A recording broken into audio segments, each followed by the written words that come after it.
अस्सलाम वालेकुम। मैं डॉक्टर इमरान। जैसा कि हमने पिछले टॉपिक्स पे डिस्कस किया था कि जो मेटाबॉलिक डिसऑर्डर हो रहे हैं, जैसे मिल्क फीवर हो गया, आरओपी हो गया, कीटोसिस हो गया, सारा हो गया, तो ये जो मेटाबॉलिक डिसऑर्डर है ये क्यों होते हैं? क्योंकि आप ट्रांजिशन पीरियड को मेंटेन नहीं करते हैं। अगर आप ट्रांजिशन पीरियड को सही तरीके से करेंगे तो इनके चांसेस बहुत कम है होने के। तो इसी के रिलेटेड आज हम बात करेंगे एक मेटाबॉलिक डिसऑर्डर जिसका नाम है मिल्क फीवर। मिल्क फीवर होता क्या है, ये क्यों होता है, इससे हम बचाव कैसे कर सकते हैं? मिल्क फीवर ज्यादातर जर्सी गाय, आजकल को हर एक गाय पे होता है लेकिन ज्यादातर जर्सी गाय पर ये इफेक्ट रहता है क्योंकि उसके विटामिन डी रिसेप्टर बहुत कम होते हैं। दूसरा, आपने ट्रांजिशन पीरियड का सही ध्यान नहीं रखा हो, यानी 21 days before calving. Transition period ध्यान रखने के लिए पहले आपको ट्रांजिशन फीड देनी होगी, साथ में आपको एक और पाउडर देना है जिसका नाम है क्लच या एनोमिन। ये पाउडर आपको देने हैं ट्रांजिशन पीरियड में 21 डेज बिफोर, यानी 21 डेज तक, जब तक काविंग होती है तब तक आपको ये पाउडर देना है। उसके बाद आपके मिल्क फीवर के चांसेस बहुत कम हो जाते हैं। दूसरा, आपने फीडिंग सही से नहीं की हो तब ये प्रॉब्लम बढ़ेगी। तीसरा, जो गाय का लैक्टेशन साइकिल होगा, यानी वो पहला सुआ है, दूसरा सुआ, तीसरा सुआ, जितने ज्यादा उसके सुए होंगे यानी काविंग होगी, उससे इफेक्ट बढ़ता है। और आपने राशन क्या दिया, यानी पाउडर क्या दिया, ग्रीन दिया, अगर ग्रीन देते हैं और उसी टाइम पे आप ऑरली कैल्शियम दे देते हैं, ऑरली मतलब प्लेन कैल्शियम दे देते हैं, तो उस वजह से भी मिल्क फीवर के चांसेस बढ़ जाते हैं। यानी डाइट आपको सही रखनी है, कैल्शियम फीड नहीं देनी है, कैल्शियम ऑरली नहीं देना है, पोटेशियम लेवल कम करना है, जो पोटेशियम वाली ग्रास होते हैं उनके वैल्यू कम कर देने। अगर अब ये हो भी जाता है तो होता कब है? मान लीजिए काविंग होगी, काविंग के बाद आपने कोलेस्ट्रॉल लिया, गाय अब खड़ी नहीं हो रही है, तो आप कैसे पहचानोगे? आपकी गाय ठंडी हो जाती है, उसके कान बड़े ठंडे हो जाते हैं, मुंह उसका ठंडा हो जाता है, गाय के रिफ्लेक्स बहुत कम हो जाते हैं, गाय लगता है बैठी रहती है, खड़ी नहीं होती है, धीरे धीरे वो उसका सीवियर कंडीशन हो जाती है, तो हमें पता नहीं चलता है।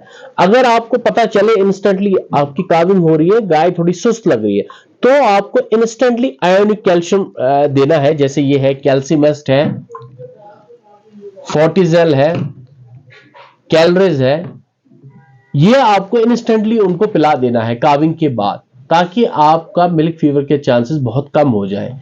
काविंग के बाद ये एक एक शॉट आपको जरूर देना है, ये 1-2 दिन तक आप दे सकते हैं। इनमें से कोई भी मेडिसिन, पूरी बोतल देनी है, जितना भी है ये पूरा एक शॉट है। और कुछ ये एनर्जी ड्रिंक है, क्योंकि एनर्जी का लेवल भी बहुत कम जाता है, तो ये भी आप दे सकते हैं। अगर इनसे भी बात नहीं बनती है तब आप आईवी ये फ्लूइड चढ़ाएंगे जिसका नाम है माइफेक्स।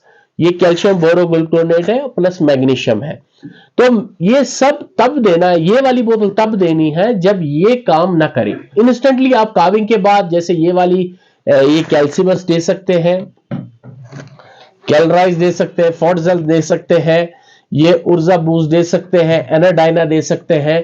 तो ये आपको जब भी आपको लगे कि आपकी गाय काविंग हो रही है तो ये आपके पास इंस्टेंटली ये मेडिसिन होना चाहिए, ताकि टाइम ना जाए। क्योंकि अगर काविंग के बाद गाय बैठ गई और उसका टाइम आपने ले लिया, मान लीजिए रात को 11 बजे काविंग हो गई, अब वो गाय बैठ गई, अब वो खड़ी नहीं हो रही है और आपके पास मेडिसिन अवेलेबल नहीं है, तो उतना ही टाइम के बाद, मान लीजिए सवेरे आप जाके दुकान जब खुलेगी तब जाके आप मेडिसिन लाओगे, तो उससे क्या होगा? एनिमल का जो कंडीशन है बहुत वर्स्ट हो जाएगी, एनिमल रिकवर नहीं करेगी। तो बेहतर है जब भी आपकी गाय की काविंग हो तो ये मेडिसिन आपके पास जरूर होना चाहिए। ये मिल्क फीवर का मेडिसिन है। और अगर इनसे क्योर नहीं होती है तब आप आईवी फ्लूइड पे जाएंगे जिसका नाम माइफेक्स है, तो ये आप दे सकते हैं। तो इससे आपका एनिमल है जो रिकवर हो जाएगा। कोशिश कीजिए कि ये ट्रांजिशन पीरियड को मेंटेन कीजिए। ट्रांजिशन पीरियड में जैसे क्लच पाउडर है, एनोमिन पाउडर है, मेटाबोलाइट्स है, तो ये देंगे आप मिल्क फीवर में। मिल्क फीवर के चांसेस आपके बहुत कम हो जाएंगे। और ये मेडिसिन आप जरूर ही काविंग के टाइम पे आप ये मेडिसिन जरूर ही अपने घर में रखिएगा, क्योंकि जब भी एनिमल काविंग होगी, ये एक सिंगल शॉट आप दे सकते हैं। आपने सिंगल शॉट दे दिया तो मिल्क फीवर के चांसेस बहुत कम हो जाएंगे। और ये सिंपल है, इसको ओपन किया, हॉट वाटर में डाला, थोड़ा ये हॉट हो जाता है, ये लिक्विड फॉर्म में आ जाएगा और डायरेक्टली आपको गाय को पिला देना है। कोई इतनी बड़ी बात नहीं है। इसका कॉस्ट लगभग डिफरेंट रहता है। इसका 195 है, इसका 200 है। बाकी आपके इलाके का जो भी मेडिकल शॉप है वहां से आप ले सकते हैं। Thank you.